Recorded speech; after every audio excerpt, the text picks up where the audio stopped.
Hey guys, it's Bridget from Crazy Cat Lady Craft. I wanted to share something I was working on with you guys today. As you all know, I absolutely love my Creative Time dies and stamps.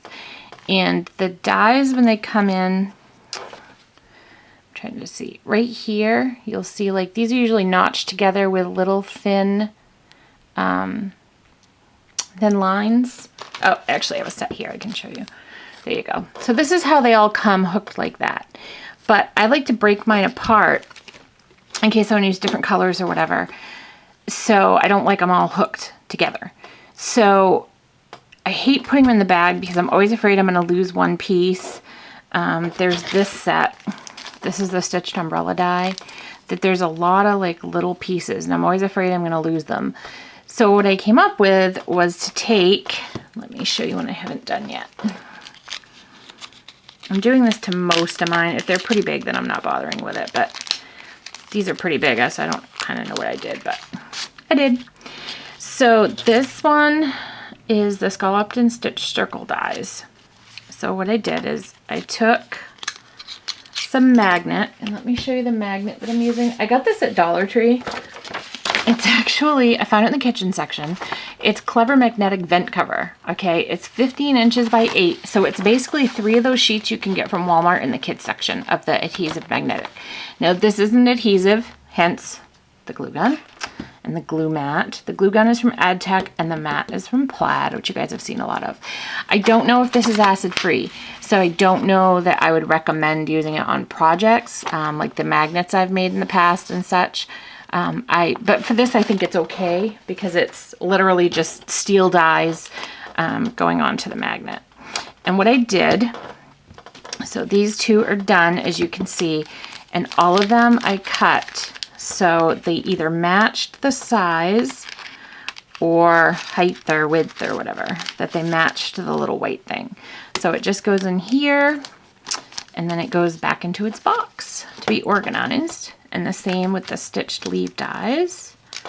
Just slide them in there. And this way now I can take it out. I'm not going to leave one in the bag, so if I accidentally turn the bag upside down, I'm not going to drop something. And with this one, it's fine because they're pretty big and chunky. But like I said, this one, if you drop this little piece and you don't know about it, how are you ever going to find that?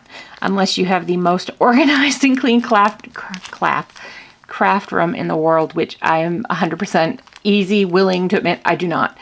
So it would be impossible for me to find that. So I'd have to buy a new stamp set, a new die set. So I figured this was a good way so I wouldn't lose them. So let me show you how I do it. Now these pieces were just old pieces of chipboard I had laying around that were doing nothing. And so I thought, because this magnet's, I mean, it's pretty sturdy because it's a vent cover, so you probably don't need to do this step, but I wanted it really sturdy because this, you know, very nice. Okay, so I'm going to tell you from my doing this today, make sure you get all of your corners. I will show you guys in just a minute. One of mine, I did not. Oh, that smoke smells so wonderful. Ooh, it's wonderful smelling. Yes, I know I'm using a lot of glue, but I use a lot of adhesive. And make sure, of course, you don't stick this side on top because that's not magnetic. So you get the magnetic down, and if you guys could just see the smoke and such. So I'm not going to touch this with a bare hand because I don't want to scream and yell on my video because I've been scarred by hot glue. So, and as you can see, some seeping out the sides, but I have my Tim Holtz scissors. So I just let the glue dry and then pop it right out. So I just push it down so it's nice and flat. Sorry, one of my cats came in and I heard a weird noise and I didn't want to make sure it was one of the cats, not something freaky. So, okay, so this is what I'm left with. Wipe the little pieces of glue off. So I'm gonna let this dry. So I just stick this up there and let that dry and move on to the next one. But this is the one I wanted to show you. You can see a little bit there, I didn't get the corner. It's still sturdy. I mean, that's not going anywhere at all. But I'm going to leave these out overnight first. Most of these I think I have, or a lot of these I have, are stamped die sets, and I don't want to stick anything with hot glue. I just want to give it enough time to dry. So I'm going to leave it overnight. It's probably overkill. I probably don't need to do that, but I would rather be safe than sorry. So I'll just show you one more. This is the stitched mini frame and arrow dies. So you can see this one is still connected, but when I get a good pair of wire cutters, it will be unconnected because I don't want the arrow in my frame. So we just take this, just gob on some glue here and glue on chipboard. Let me tell you, don't know if you smelled it. Does not smell good, but I know nothing bad is burning, so just kind of rolling with it. But I just want to make sure I got all my my corners covered in glue.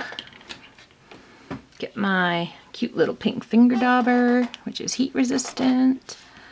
Squish that right down on there. And that on the back. There we go. So that's all. Easy peasy.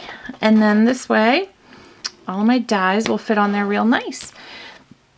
So if you have any questions or anything, just give me a shout here on YouTube, or you can go to my blog at www.crazycatladycraft.blogspot.com.